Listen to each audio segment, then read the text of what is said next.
Namaskar, this is the physicist, and in this session we are going to solve the problem number 2.26 in Griffiths' Introduction to Electrodynamics book. And the problem is like this: there is an inverted cone, it's a hollow cone, that means only the curved surface is available for us. And there are 2 points. One is the top, one is the center of the top circle, and the other one is the vertex. The vertex is named as A, and the center of the top circle is named as B. And this entire curved surface of the cone has a uniform surface charge distribution, which is sigma. And we know that it's given that sigma, surface charge density, sigma is constant. Okay. Now we have to find the potential difference between point A and point B. So the question is to find VA minus VB. And from the basics of electrostatics, we know that the potential, whenever it is a surface charge distribution, doesn't matter whether the surface is a plane surface or a curved surface, as long as it is a surface charge distribution, no matter whatever coordinate system we use, the BP is going to be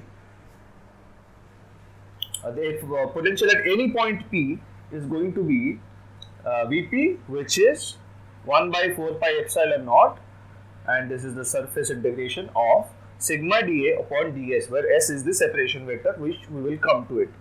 Okay. Now that's the question, and we know that is the formula here that we are going to use. First of all, there are 2 challenges in this question. Before we try to solve it, let us identify. First, we have to define dA, then we have to define S, and then only we can perform the integration. Okay. Solving the integration in itself is another challenge. We will try to do that. It's not exactly a challenge, but the integration is a little bit lengthy. Okay. So first, we have to tackle the challenges. The first challenge is we have to define dA, and the second challenge is define S. Okay. So S is basically the separation vector. Okay. But in the integration, what we take is the magnitude of the separation vector. So we have to first define the vector, separation vector. Then we have to find the magnitude of the separation vector S. So in this diagram itself, let us understand what the separation vector is. So first of all, let us take a small area element here. Anywhere, you can take anywhere, but if I show the area element at any of these spaces, you might actually have the idea this is a plane surface, it's a plane surface. That would add to your confusion. So I am taking wherever you take the area element dA, I can simply rotate it so that it will come to this particular point, let's say. Okay. So that is the area element dA.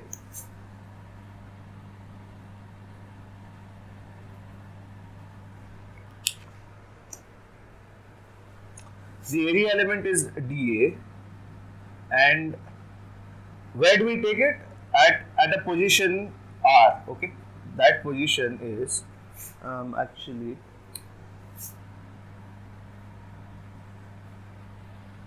okay.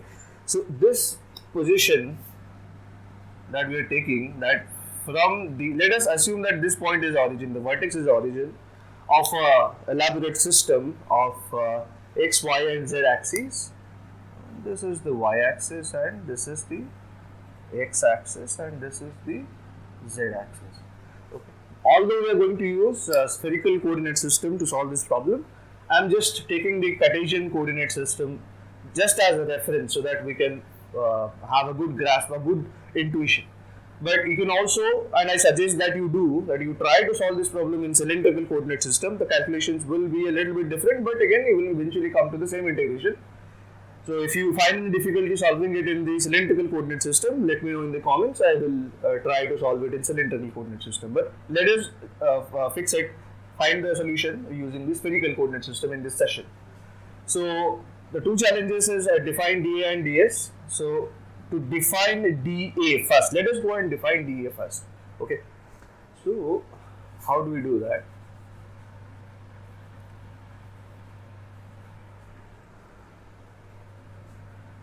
I'm just zooming in on dA. That dA I have taken, I'm zooming on it.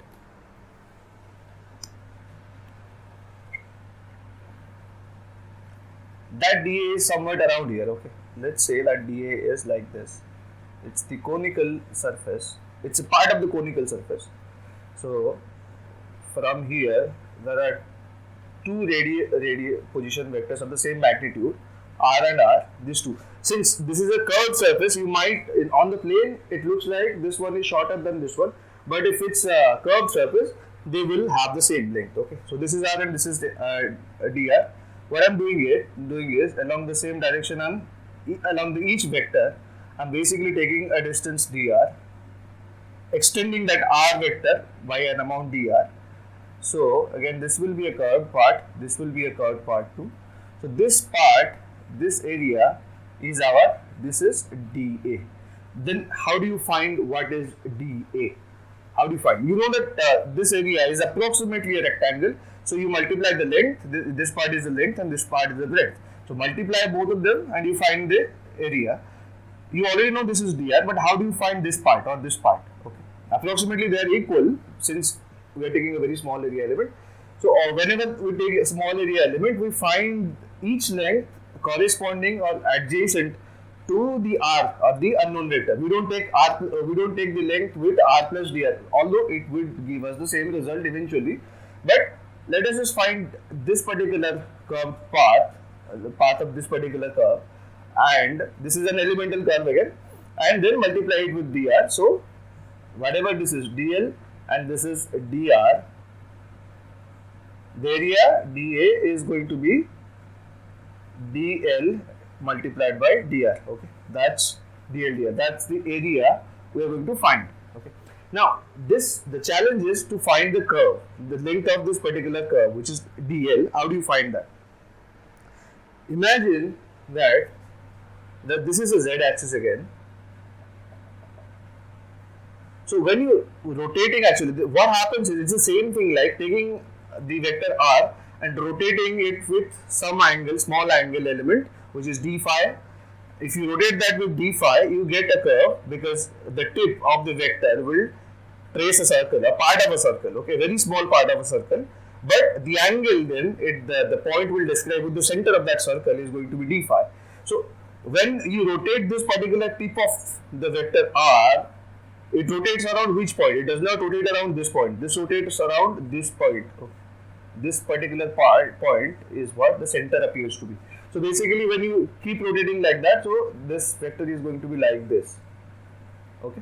But we are taking only this particular part.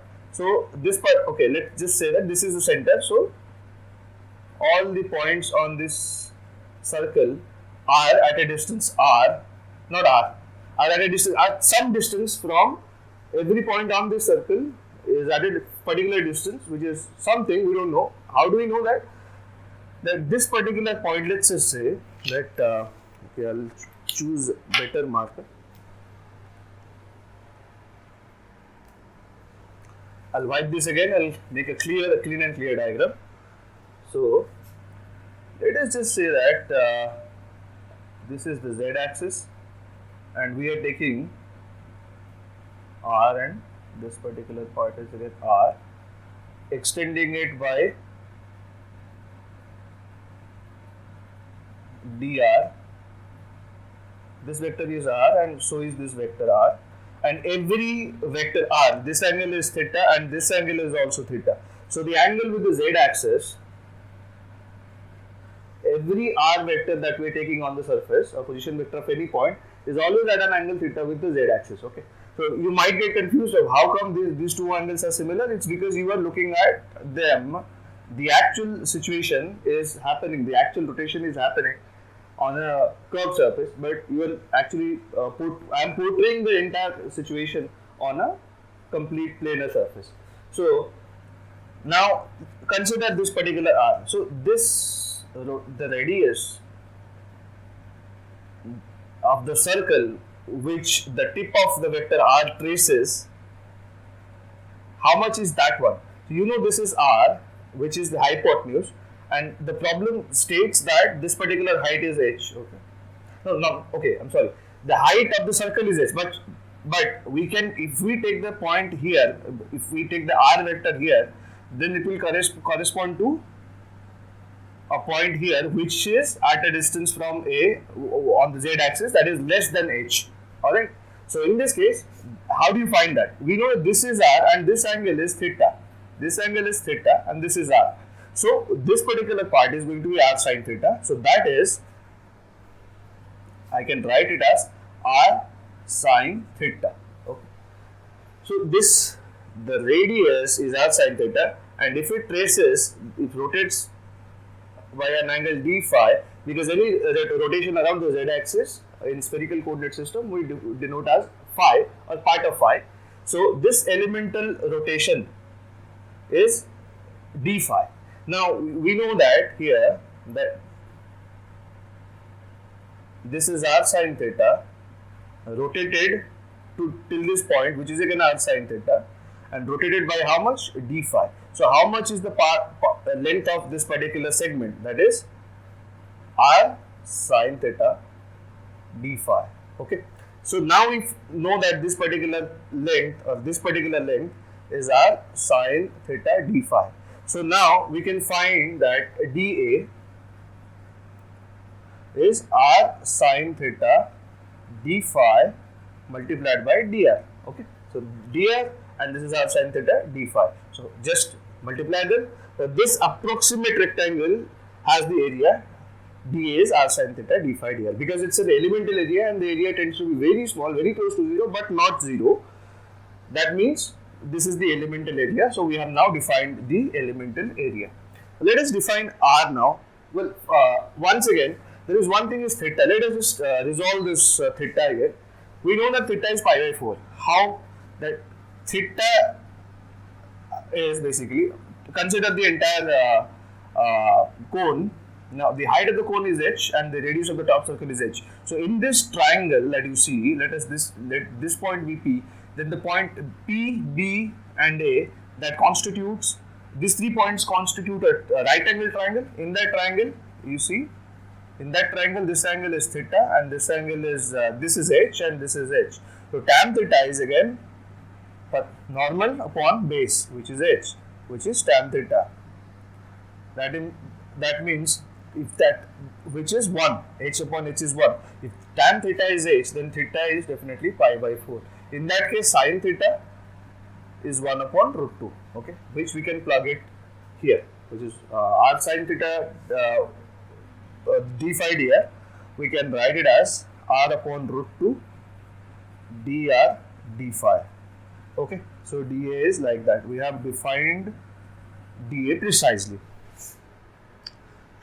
So let us now find ds, sorry, separation vector S.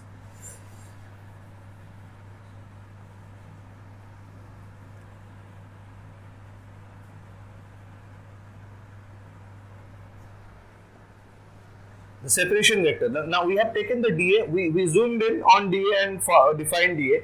Now let us zoom out and go back to dA. Now dA is here. The position of dA we have taken at such a point which has a position vector r. Okay, that's the position vector of the point around which we have taken the elemental area. So that is r. Let us just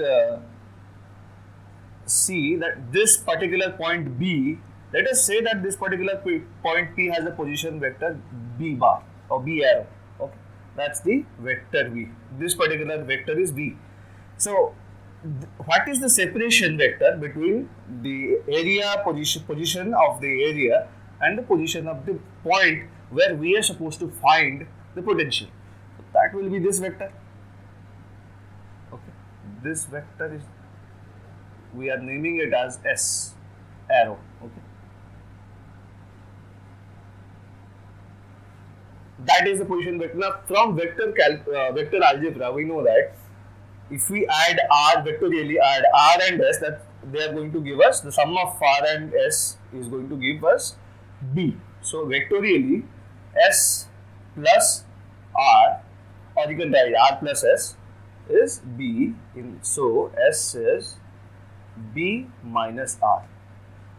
Okay, so now we have defined the vector position, the separation vector. Now the magnitude of the separation vector S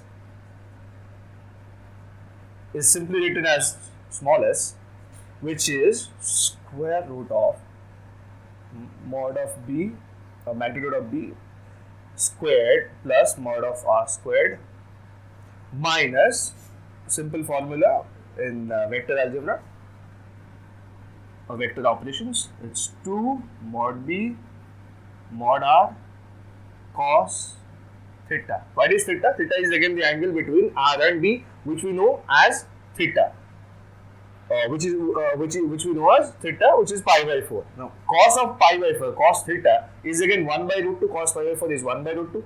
So, if you write 1 by root 2 here, this root 2 will cancel root 2 out of the 2 here.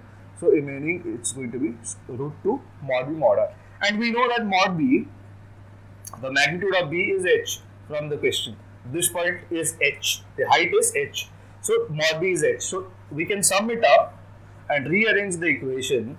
S, the magnitude of the separation vector, is under root of, okay, I am putting the variable prior to the constant value.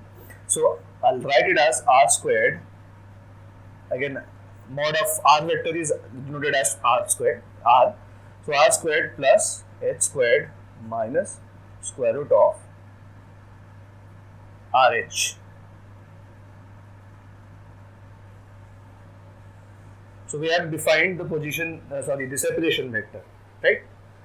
Now, we have found this one too. All we have to do is to perform the integration now, and to perform the integration, that is, before we perform the integration, we need to understand the limits also. So, third is find the limits of the area integration or surface integration. This is surface integration. Of the surface integration. Now, there are two limits actually. How we are doing? We're taking the area, small area element and finding the dq charge, the elemental charge which is at that area, and so potential, elemental potential because of that particular elemental charge. Then we sum the entire thing of all the area elements. We sum. That means we are summing up all the charge elements, elemental charges, and finding the net potential at B. Right. So, in order to do that, how we are going to do? We are taking some r, some area element at some position vector r, and then we are finding the potential. And what happens is, to cover the entire conical surface or the curved surface, we have to, there are two limits. One, the radius changes from 0 to this particular point. What is this? This is this particular length of the maximum value that any r can have is this. This is root 2h, because again in this triangle, this is h, right angle triangle, both the base and the height, they are h each. So, the hypotenuse is going to be square root of h squared upon h, square root of h squared plus h squared, which is square root of 2h squared, that is root 2h. So, root 2h is going to be the maximum limit of r. The minimum is 0. So, the lower limit is, so for that r varies from 0 to square root of root 2h. And again, we are not only varying the r, we are also revolving each vector around the z axis. That means phi is going from 0 to 2 pi. Again, this part is finished. Now, having done all of it, we don't need the diagram anymore because we simply have to find the integration now. We have to perform the integration. Okay. I'm also, since we have completed all these steps before the final operation, I'm just writing it as r varies from 0 to square root of 2h or root 2h, and phi varies from 0 to 2 pi. Now, VB, instead of P as we had in the general equation, we are going to use VB, which is 1 by 4 pi epsilon naught surface integration of sigma BA upon the separation distance or the separation. Okay. Now that being said, we know that sigma is constant, so sigma comes out. But again, we have to change dA also. So instead of dA, what we are going to do? Instead of dA, we are writing r dr sine theta. Or again, we have already defined that dA is r upon root 2 dr d phi. Okay. So r upon root 2. Okay. So that root 2 will come outside. Just write it for the timing, r upon root 2 dr d phi. Okay. Now both sigma and root 2, they are constants, so we are going to take them out. So it's going to be sigma upon 4 root 2 pi epsilon naught. Okay. What remains inside is r dr d phi upon s. Now for s, we can express the entire expression. We can express s by the formula, the definition that we found out about the separation vector, the magnitude of the separation vector actually, the separation. It's r squared plus h squared minus 2 r h into cos theta was 1 by root 2. Here we had this like root 2 RH, right? So, but this is again surface integration. So, we have to resolve the surface integration into 2 dimensions separately. So, in that case, we are going to do it as sigma upon 4 root 2 pi epsilon naught. First, we know that the rotation of d phi actually does not depend on r. So, we take it out again. D phi, rotation of d phi from 0 to 2 pi, and then integrating integrating r from the r values from 0 to 2h, 0 to root 2h. So integration of r dr upon square root of r squared plus h squared minus root 2 rh. Now this part is clear. We have arrived at this point. Now we see that we'll talk about this particular integration later on. Okay. First of all, in this step itself, we need to understand that the rotation of d phi does not actually affect the value of r or the rotation of r or the variation in r. So we can finish the integration of d phi right here. So integration of d phi means phi from 0 to 2 pi. That means this particular integration is going to give us 2 pi. So in this case, it's 2 pi comes as a factor now. Since the pi and this pi, they cancel each other, and this 2 cancels the 2 out of 4. So now the short formula is the result that we are going to get is 2 root 2 epsilon naught into integration of r dr upon square root of r squared plus h squared minus root 2 rh, and this varies again from 0 to root 2 h. Correct? So now that is VB, but then we have to perform this integration also. So let us clear some space. We have already figured all of this out, so let us move on to this integration, the only integration that is left for us now. So VB, rewriting this, sigma upon 2 root 2 epsilon naught integration from 0 to root 2h r dr upon square root of r squared plus h squared minus root 2 rh. Okay.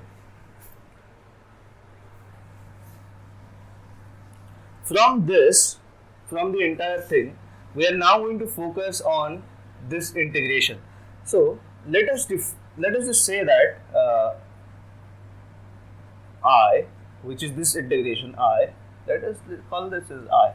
The integration I is 0 to root 2h r dr upon square root of r squared plus h squared minus root 2 rh.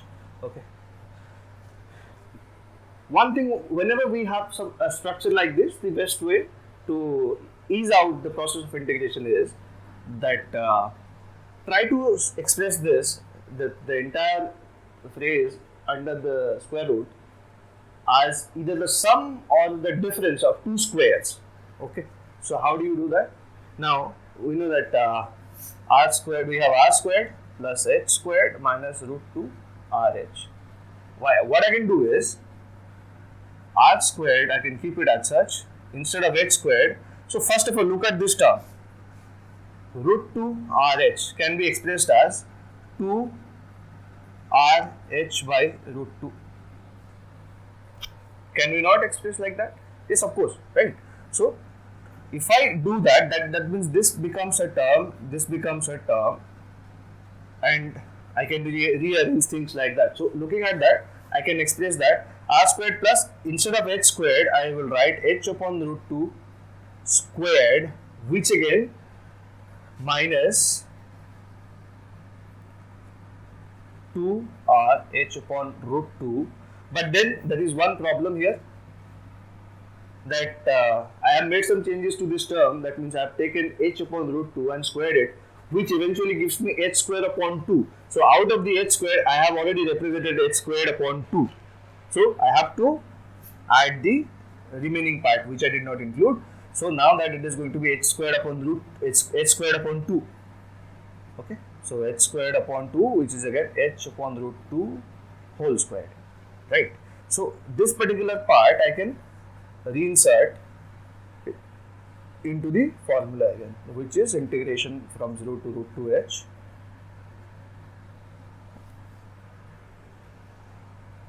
r dr upon square root of r squared plus h upon root 2 squared minus 2 2r h upon root 2 plus h upon root 2 whole squared.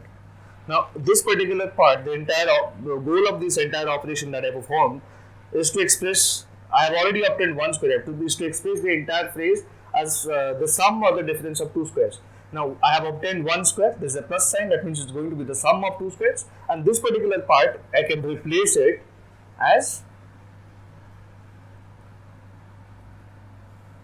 r minus h upon root 2 whole squared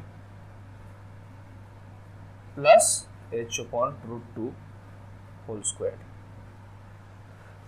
So I have now made it really easy for the integration to be performed. Now one thing is that now the only variable seems to be r, but then r is not alone. It is along with h upon root 2.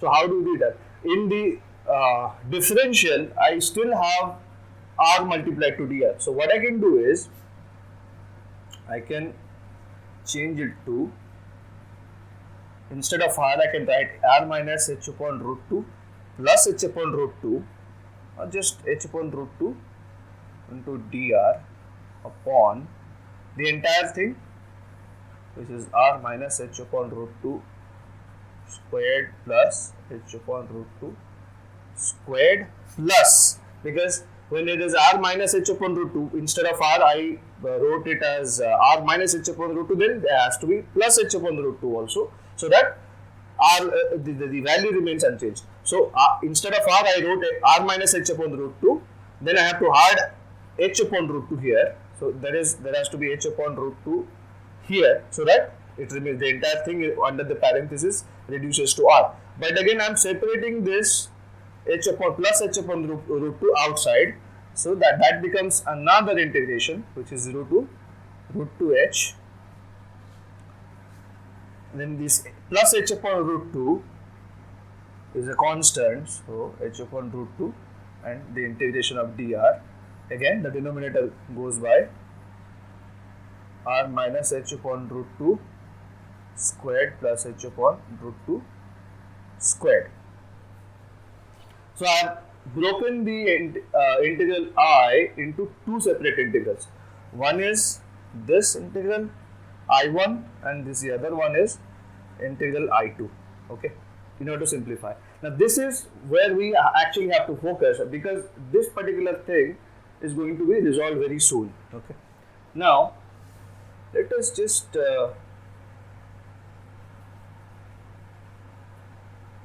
clean some space and talk about I1. We know that which is I is, let us just write it as I1 plus I2. The integral I is I1 plus I2, so we don't have to think about I anymore. We have to find the values of square root of I1, r minus h upon root 2 again squared plus h upon root 2 squared. Let's say that that is x. If that is x, then I have to square both the sides to take the square root sign out. So this is x squared. Now if I differentiate both the sides, I am going to get 2 r minus h upon root 2 is a dr. This again, this is constant, so differentiation will give me 0.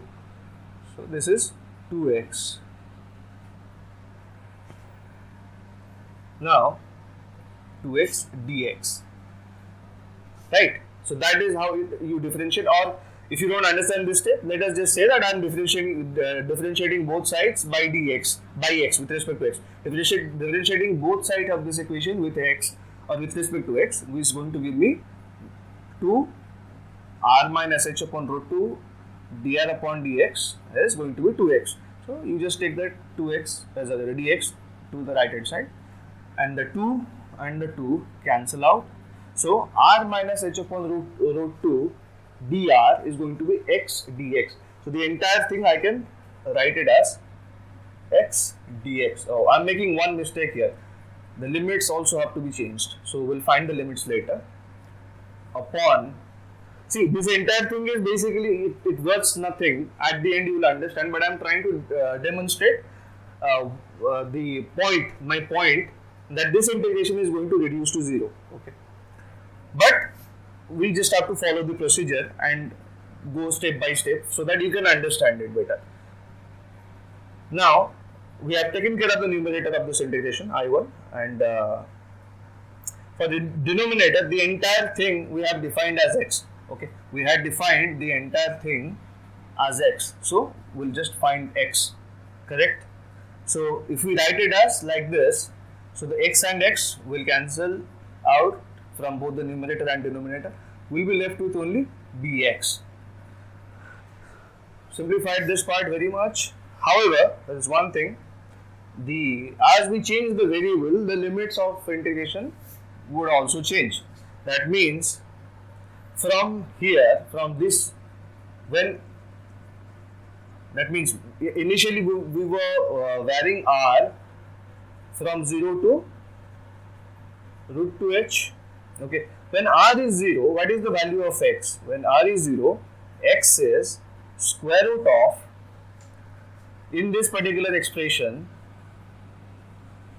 you put r is 0, this is minus, this is going to give you square of minus h upon root 2, which is again h squared by 2 plus, you also have the same term again, h squared by 2, which is going to give you square root of h squared, which is h.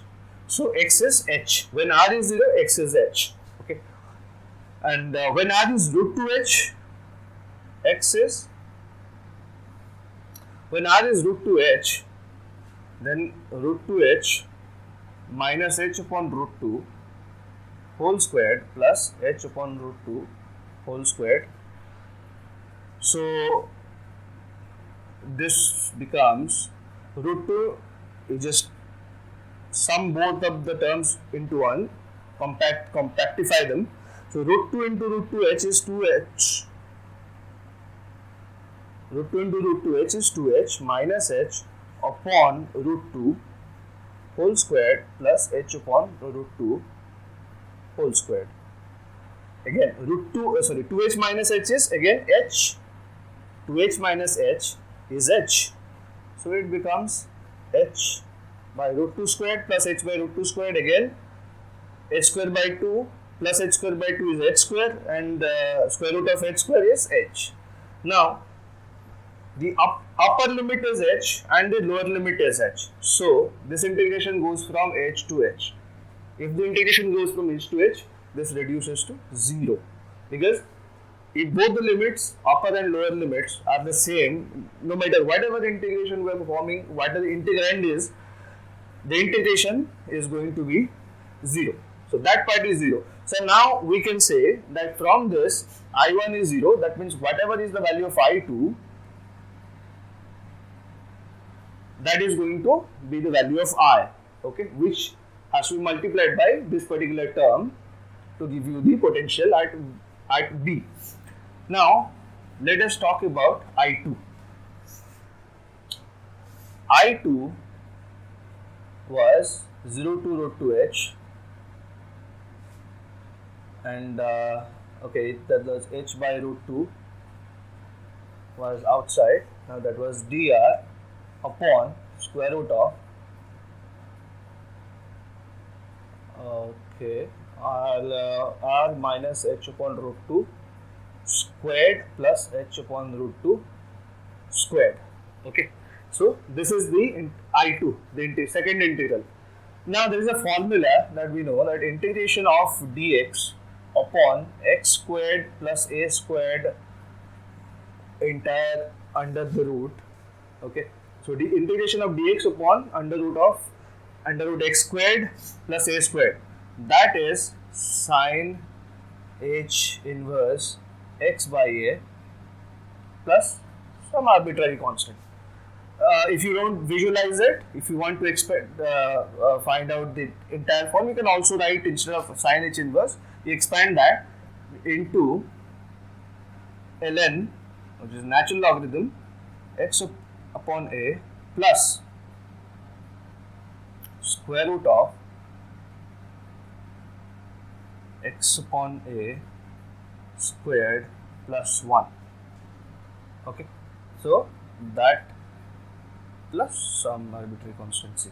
So that is the formula, or else, just to simplify things out, you can also write it as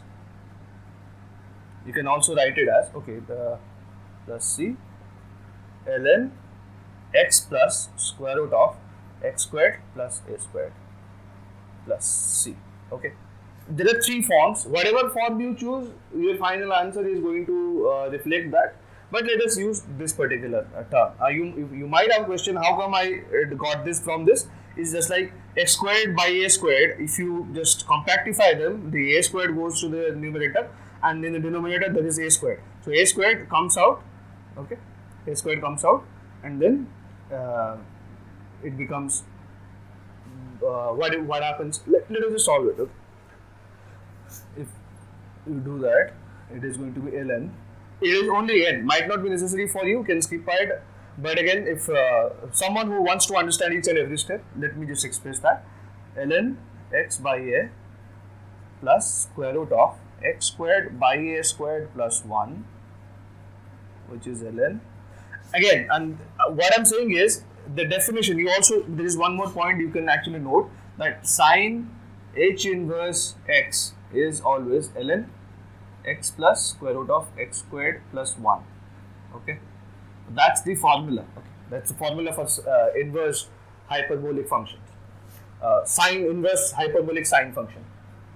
Now ln in here, you can say that ln is x upon a plus square root of x squared plus a squared by a squared. Now I'm taking the a squared out in the next step. This particular denominator comes out, or 1 by a squared will be taken out of the square root sign.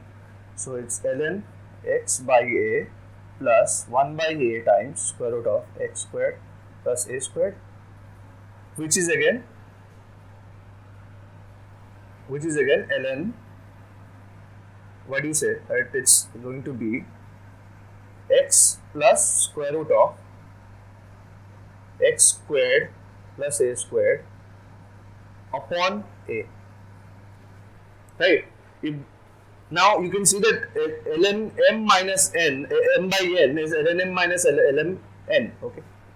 Now if I write this particular thing down here, ln x plus square root of x squared plus a squared upon a can be expressed as ln x plus square root of x squared plus a squared upon, sorry, you can just express that this minus ln of a. Now since ln a is a constant, that can be taken care of by the arbitrary constant. So when you try to find the expression for an indefinite integration, this constant term actually merges with the existing arbitrary constant. So they, in total, that becomes a part of the arbitrary constant. So you can just take it out. Correct? So we have understood that how come we have gotten this expression now. Now let us use this particular expression for our integration. So if I denote it, I'll write h upon root 2, which was initially the factor outside. Within the square bracket, we'll put the limit from 0 to root 2h. We don't have to change any limits because we have not changed the variable here. Just the expression, which is ln of x plus x squared plus a squared square root, okay, the entire thing evaluated between 0 to root 2h. Correct. Now let us just find out what this particular thing amounts to. Okay. Let us resolve the limits here. So this I'll just write h upon root 2 just in case. Now within the bracket, for the first, put instead of x, if we put root 2h, it's going to be ln of x is root 2h plus square root of root 2h squared is 2h squared plus, okay, oh sorry, I have put in the wrong variables here. So this gives you the value is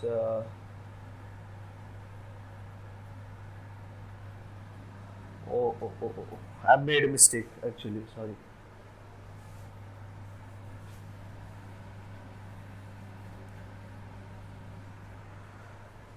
Okay, now we have I2. Since we now know that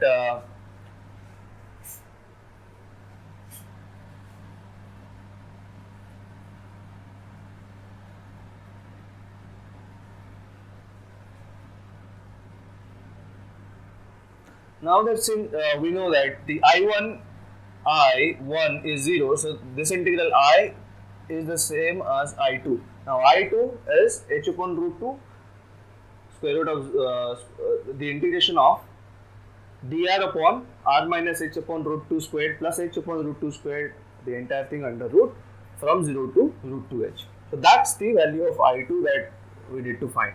So how do you find that? See, there is a change. There is the variable is r in the numerator, but the variable is not separate here.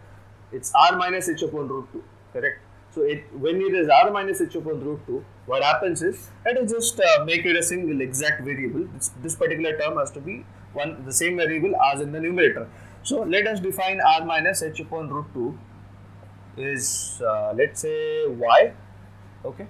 That means dr is going to be dy, since this is a constant which disappears when differentiated with respect to whether r or y, doesn't matter. So dr is dy and this particular term is y. So now, since we are going to express the entire integration in terms of y now, we have to change the limits. So when r is 0, y is, what is r minus h upon root 2, that is y. So r is 0, it is minus h upon root 2.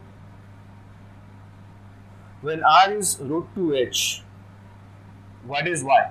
Root 2h minus h upon root 2, which is root 2h minus h upon root 2, which is 2h minus h by root 2, which is again h by root 2. Correct? I am simply compactifying both the terms. Root 2 into root 2h, which is 2h minus h. 2h minus h is h upon root 2, which is in the denominator. So it's h upon root 2. So the lower limit is minus h by root 2 and the upper limit is h upon root 2. So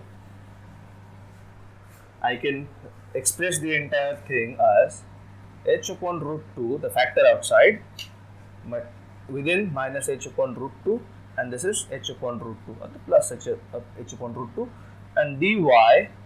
Now the variable has changed. Integration of y squared plus h upon root 2 squared. Now this would seem similar. This particular integration would be similar because, as we know, integration of dx upon square root of x squared plus a squared is actually ln x plus square root of x squared plus a squared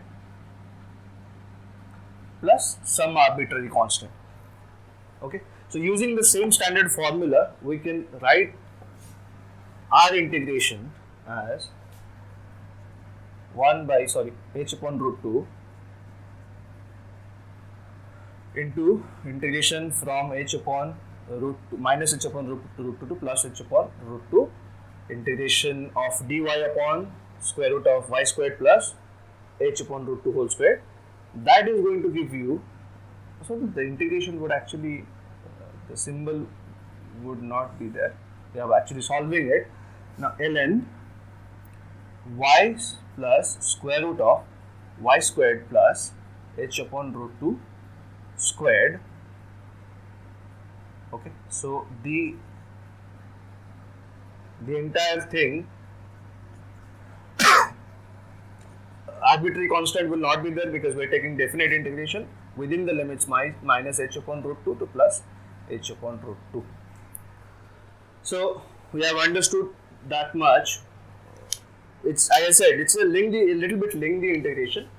So which is h upon root 2. Now we have to put, instead of y, we have to put h upon root 2 first and then minus h upon root 2. So it is ln h upon root 2 instead of y plus square root of y squared. Instead of y squared, we put h squared by 2 plus h upon root 2 whole squared plus again h by 2. Okay, sorry, it's h squared by 2, it's h squared by 2. So that part minus ln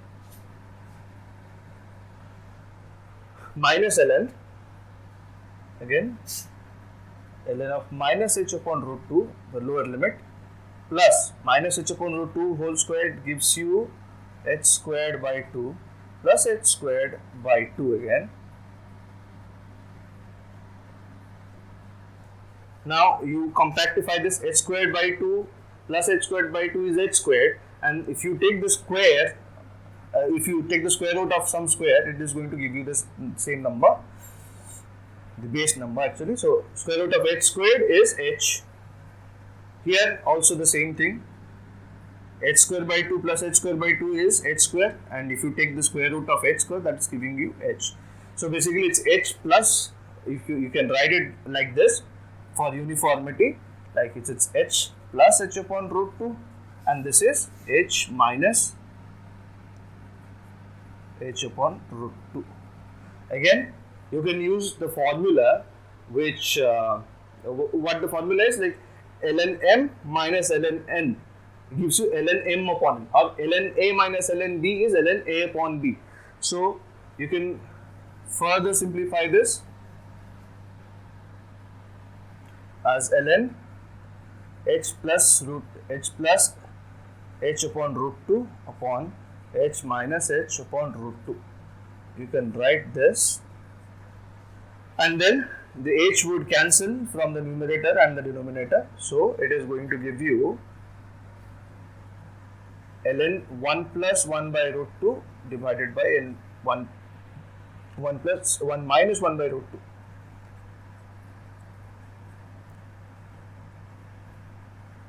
this entire thing. Again, if you compactify the numerator and the denominator, it's going to be root 2 plus 1 by root 2, and this is going to be root 2 minus 1 by root 2. So, in the denominator again, the 1 by root 2, 1 by root 2 cancel on this step. That is root 2 plus 1 by root 2, and then root 2 minus 1 by root 2, and this root 2 and this root 2 would cancel out, because this is the denominator of the numerator and denominator of the denominator. They will cancel out just like numerator, and the common factors will cancel out in numerator and denominator. So, again I am simplifying this to root 2 plus 1 upon root 2 minus 1. Okay. Now, this is root 2 plus 1 by root 2 minus 1. Now, we have found the value of I2, okay, that is I2. Now, we have to find VV. So, VV or VB is sigma upon 2 root 2 epsilon naught, 2 root 2 epsilon naught. That is the factor here outside. We multiply that with I2, okay. So, VV is this common factor into this, which is I, again we change this to I2. So, multiplied by I2, I2 is h upon root 2 ln square root of 2 plus 1 divided by square root of 2 minus 1. So, I hope that part is clear now, okay. So, that part is clear. That is one thing. Then VA, how do you find VA? VA, to find VA, what is VA? In this cone, this is A, that was B, but we are not concerned with B anymore. B. So, any point that you take, any DA that you take on the conical area, conical surface, that will always be at a distance which has the same magnitude as the mod of the position vector R. Okay. So, the length of the position vector R is going to be the separation vector. So, here S is the same as R, because initially this point, to reach this point, we have to go from this point and then go through a separation vector. But for this point, to reach this point, we simply have to go through R. Okay. So, there is the separation vector itself becomes R. So, the magnitude of both of them, the magnitudes of both of them are going to be the same. S is R. So, using the same definition, we can write 1 by 4 pi epsilon naught. Again, this has to be a surface integration. Sigma sigma dA, the elemental area, upon the S. S is the same as R, which I'll change in the next step. 4 pi epsilon naught, surface integration S. Sigma comes out being a constant, sigma comes out, and dA, as we have defined, R dr d phi sin theta upon R is S is R. So, this R cancels out. We have only this factor, out of which sin theta, we know that theta is pi by 4. So, sin theta is 1 by root 2. Again, that comes out. So, it is going to be 4 root 2 epsilon naught, taken sin theta out. Now, out of this dr and d phi, again, if this is a surface integration, so let me resolve it into the individual variables. So, that means this is sigma by 4 root 2 epsilon naught, integration of d phi from 0 to 2 pi, and integration of dr from 0 to root 2 h, because again this was this value, this particular length was root 2h, this length was root 2h. So, from 0 to root 2h we have to integrate dr. So, it is very simple actually. If you integrate dr from 0 to root 2h, that gives you root 2h, and integrating d phi from 0 to 2 pi gives you 2 pi. So, this is 2 pi into root 2h. So, sorry, it's there is pi is missing, so it's 4 pi, 4 root 2 pi epsilon naught. So it is going to be 4 root 2 pi epsilon naught. So this root 2 would cancel out this root 2, and the pi is going to cancel this pi, right? So this h will come here, and this 2 would cancel the 2 out of the 4. So it is pi h by 2 epsilon naught. So VA is sigma h upon 2 epsilon naught. It was very simple to find out. Now VB and VA, we both know that. However, there is one thing which we have to consider, that is, this is we have to find VA minus VB. It's simple. You just subtract VB from VA, which is sigma h upon 4 epsilon naught ln root 2 plus 1 by root 2 minus 1. Okay, that's not VA, that's VB. So VA is sigma h upon 2 epsilon naught minus sigma h by 4 epsilon naught ln root 2 plus 1 by root 2 minus 1. Okay. That should be the answer actually, but again, if you want to simplify it further, we can do that. How do you do that? Which is, let us just say sigma h by 2 epsilon naught, we'll keep it like that, but instead of this particular term ln, this looks beautiful, but again, that's a little complicated. So let's just solve it. Ln root 2 plus 1 by root 2 minus 1. Root 2 plus and root 2 minus 1. One thing that we know, that if we multiply root 2 plus 1 and root 2 minus 1 to both numerator and denominator, you are going to get ln root 2 plus 1 whole squared upon, again, root 2 plus 1 into root 2 minus 1 is root 2 squared minus 1 squared, which is 2 minus 1. Correct? A plus b into a minus b is a squared minus b squared. So 2 minus 1 is 1. So you are ending up with just this particular term. So the square ln of a squared is 2 ln a, which is 2 ln root 2 plus 1. Right? So we can plug this value into this part, which is again 2 ln root 2 plus 1. Why did I do that? Because it's sigma h upon 2 epsilon naught and this is sigma h upon 4 epsilon naught. So this 2 cancels the 2 out of this 4. So it is ln root 2 plus 1. Now you can take the sigma h upon 2 epsilon naught common, and that is going to give you 1 minus ln root 2 plus 1, or rather we can use the curly bracket, which is VA minus VB. So that is that should be the answer. But let me use the calculator and solve the entire thing. You do that also. Let us just compactify as much as we can, since we have already worked so hard. Now sigma h upon, we'll keep that for later. Let me solve what is ln of root 2 plus 1. So I am going to solve it as ln of root 2 plus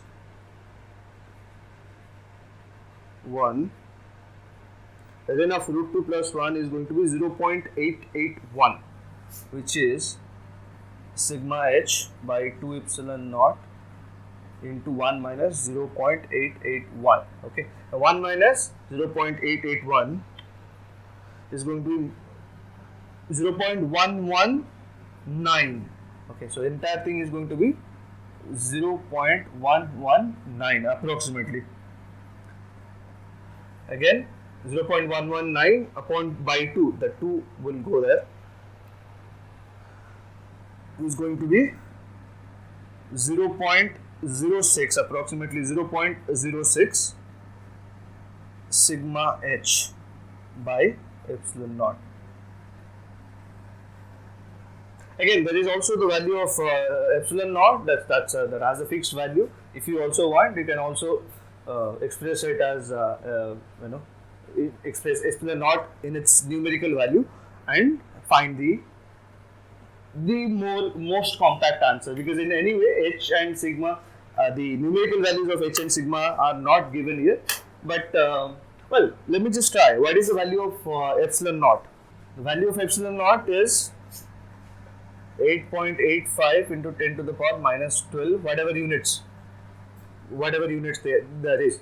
Okay, because in any way I'm going to get this as in the units of volt. So epsilon naught, this one.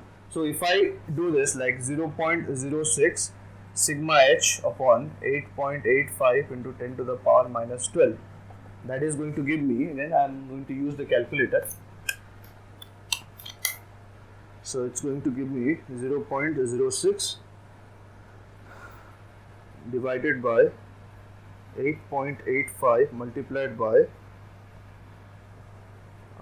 10 to the power minus 12, 8.85 10 to the power minus 12.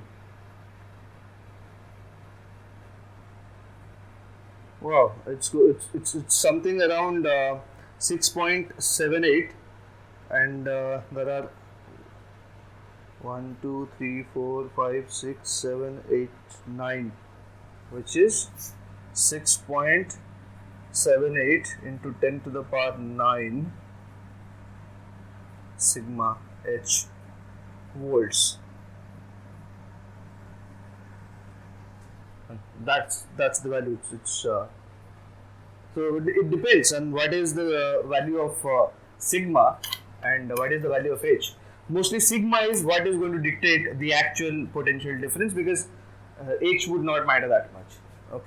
Anyways, we have solved the problem, and if there is any doubt that still remains in your mind, let me know in the comments. Also, try to solve it in the cylindrical coordinate system. I am not going to suggest that you solve it in the Cartesian coordinate system. That's because the rotations that happen inside this in this scenario, they are not Cartesian friendly. So either use cylindrical or spherical. I've done it in spherical.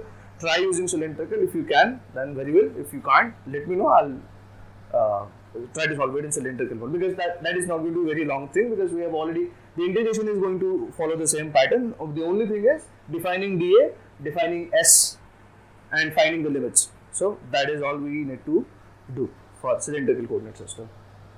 Right then, thank you very much, and let me know if you have any further doubts. Thank you.